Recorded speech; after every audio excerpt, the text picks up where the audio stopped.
সম্মানিত দর্শক, আজকে মমতা ব্যানার্জির ময়নাগুড়ির জনসভায় বক্তব্যটি একটু শুনি। লজ্জা করে না? গলায় দড়ি দিয়ে মরা উচিত বিজেপির নেতৃবৃন্দকে। লজ্জা থাকলে যারা মানুষের উপর অত্যাচার করে তাদের গলায় পুকুরে জলে ডুবে মরা উচিত। আপনারা কি জানেন মা ভাই বোনেরা, গতকাল রাত্রে সবার ভোট কেটে দিয়েছিল, কারো ছিল না। মানে বাংলায় যত লোক আছে হঠাৎ হাফিজ ভ্যানিশ হয়ে গেল, নিয়ে বলছে টেকনিক্যাল ফল্ট হয়েছিল। আরে আমি আমার নামটা খুলে দেখছি, আমি অ্যাডজুডিকেশন। বুঝতে পারছেন অবস্থা? এরা করতে পারে না এমন কোনো কাজ নাই, তাই এখন থেকে তৈরি থাকুন। একজন মহিলা জ্ঞানবোধ হারিয়ে ফেললে কি হয় তারই নমুনা দেখা যাচ্ছে। বিরোধী দলকে এইভাবে বলা যায় কি, গণতন্ত্রে নির্বাচন থাকবেই, সরকার পক্ষ বিরোধী পক্ষ থাকবে, তা না হলে প্রতিদ্বন্দ্বিতা কিসের জন্য? মাননীয় মুখ্যমন্ত্রী মমতা ব্যানার্জিকে অনুরোধ করব, যদি পারেন আপনি পশ্চিমবঙ্গের নির্বাচন ব্যবস্থাটাই উঠিয়ে দিন না, তাহলে মঞ্চে গলা ফুলিয়ে চিৎকার করতে হবে না, লাফালাফিও করতে হবে না, শেষ পর্যন্ত পাগল না হয়ে যান। রাঁচিতে চিকিৎসার প্রয়োজন আছে। গণতান্ত্রিক ব্যবস্থাপনায় নির্বাচন থাকবেই, নির্বাচন পরিচালনার জন্য নির্বাচন কমিশন থাকবে এবং সরকার ও বিরোধী পক্ষ থাকবে।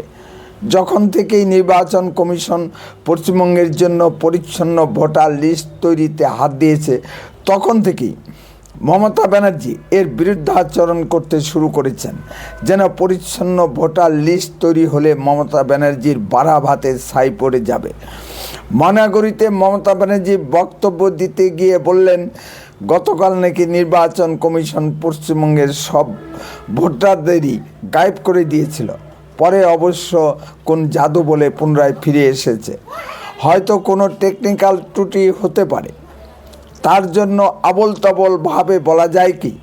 এগুলো মমতা ব্যানার্জির লোক খেপানো ছাড়া আর কি বলা যেতে পারে? নির্বাচন কমিশনের বক্তব্যের গাইডলাইন বেঁধে দেওয়া উচিত, না হলে আইনগত ব্যবস্থা নেওয়া অতি জরুরি। এক ভণ্ড মহিলা আবল তাবল মিথ্যা প্রচারণা করে যাবে, তা কখনো হতে পারে না। এসআইআর শুরুর প্রথম পর্বে মমতা ব্যানার্জি বললেন, আপনারা কেউ এসআইআর এর ফর্ম পূরণ করবেন না। কিন্তু পশ্চিমবঙ্গের আপামর জনগণ মমতা ব্যানার্জির কথা শোনেননি। তারা উৎসাহ ভরে এসআইআর এর ফর্ম পূরণ করেছে। তারপর মমতা ব্যানার্জি বললেন, একটি কষ্ট করে হলেও এসআইআর এর ফর্ম পূরণ করুন। মমতা ব্যানার্জির কথার কোনো থা পাওয়া যায় না। আজকে যে 60 লাখ ভোটারের নাম বিচারাধীন আছে, তার জন্য কে দায়ী? কে বলেছিল সুপ্রিম কোর্টে কেস করে বিচার বিভাগকে এসআইআর এর অন্তর্ভুক্ত করার জন্য? আর কোন রাজ্যে বিচার বিভাগকে অন্তর্ভুক্ত করা হয়েছে? বিজেপি বিরোধী তামিলনাড়ু ও কেরল সরকার এই কাজ করেছে কি? সব কিছুর জন্য দায়ী এই ভণ্ড মহিলা। বড় শখ হয়েছিল কালো গাউন পরে সুপ্রিম কোর্টে সওয়াল করার জন্য, পরেন সাদা শাড়ি ও হাওয়াই চপ্পল। 2011-তে আমরা দেখেছিলাম মমতা ব্যানার্জি অগ্নিকন্যা ও সততার প্রতীক। এখন আর এই সমস্ত প্রচার দেখা যায় না। দেখা যায় 26-এ নির্বাচনে হারলে তিনি আবার অগ্নিকন্যা হন কিনা। নমস্কার, আপনারা শুনছেন উত্তরে কণ্ঠ থেকে আমি প্রভাত বসাক, তুফানগঞ্জ, কোচবিহার। সুধী দর্শক মণ্ডলী, আপনারা আমার প্রতিবেদনটি যে যেখান থেকেই শুনছেন তাদের সকলের প্রতি প্রীতি ও শুভেচ্ছা রইল। আশা করি ভালো আছে। দয়া করে চ্যানেলটিকে লাইক, শেয়ার, কমেন্ট ও সাবস্ক্রাইব করুন। পাশের বেল আইকনটি চাপ দিয়ে প্রথম নোটিফিকেশন পান। মাননীয় মুখ্যমন্ত্রী মমতা ব্যানার্জি 15টা বছর শুধু বাপ মেরে মিথ্যার ফুলঝুরি ছুটিয়ে কাটিয়ে দিলেন। পশ্চিমবঙ্গের জন্য কোনো কনস্ট্রাকটিভ কাজই করেননি।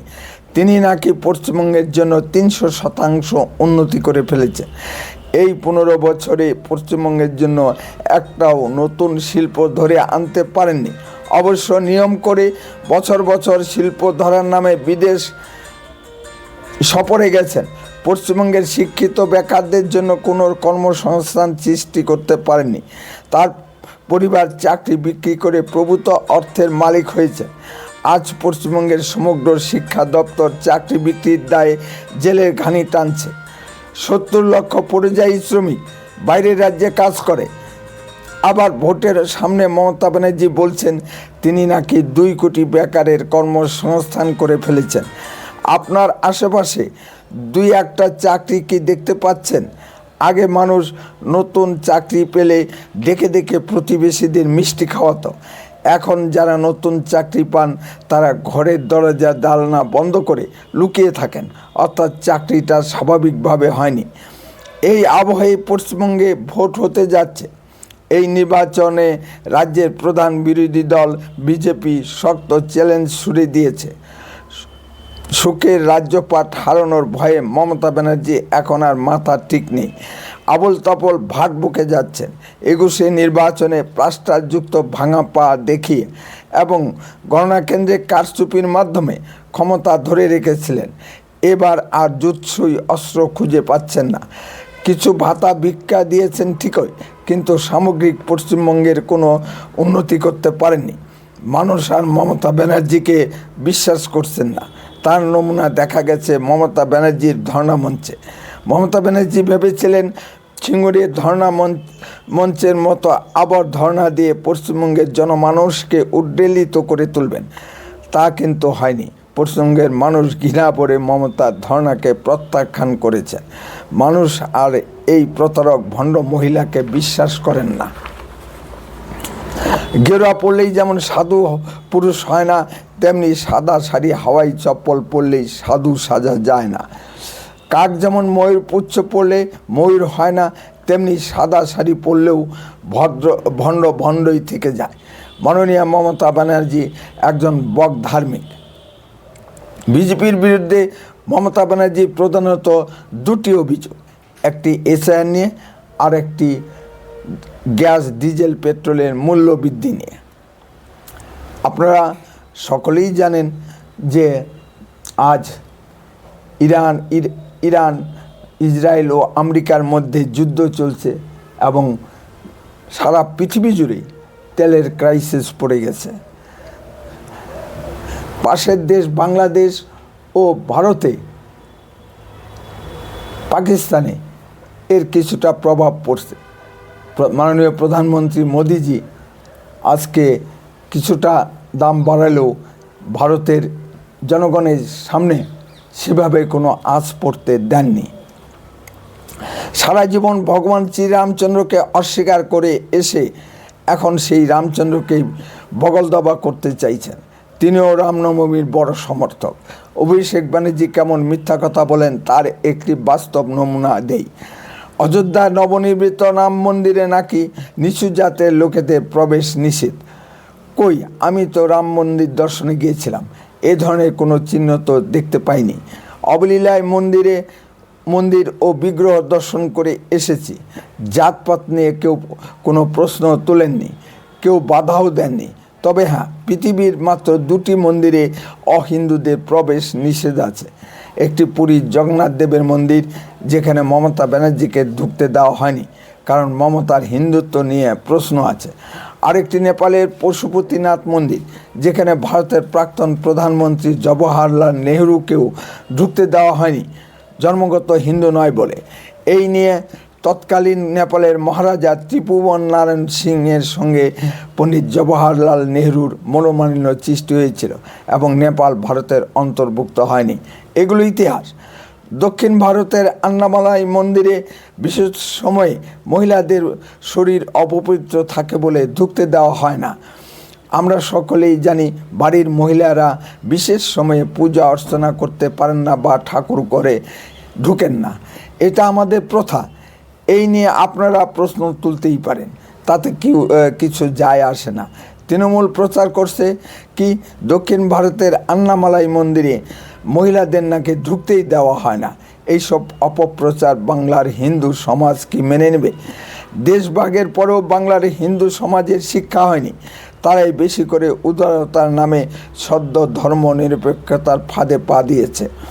মমতা ব্যানার্জি অবৈধ বাংলাদেশি মুসলিম অনুপ্রবেশকারীদের ডেকে নিয়ে এসে পশ্চিমবঙ্গের সমগ্র হিন্দু সমাজে ক্ষতি তো করছেনই, এবং পশ্চিমবাংলার ডেমোগ্রাফি পরিবর্তন করে দিবার চেষ্টা করছেন। উপরন্তু সারা ভারতবর্ষের জন্য নিরাপত্তার হুমকি সৃষ্টি করেছেন। এই জন্য মমতা ব্যানার্জি সীমান্তে কাঁটা তারে বেড়া দেওয়ার জন্য জমি দেন না। মমতা ব্যানার্জি পশ্চিমবঙ্গকে পশ্চিম বাংলাদেশ বানাতে চান। বাংলাদেশে হিন্দুদের কি দুর্দশা তা আমরা ডক্টর মোহাম্মদ ইউনূসের শাসনকালে প্রত্যক্ষ করেছি। সে যাই হোক, জনাব তারেক রহমান সাহেবের শাসনকালে বাংলাদেশের হিন্দুরা অপেক্ষাকৃত একটু নিরাপদে আছেন।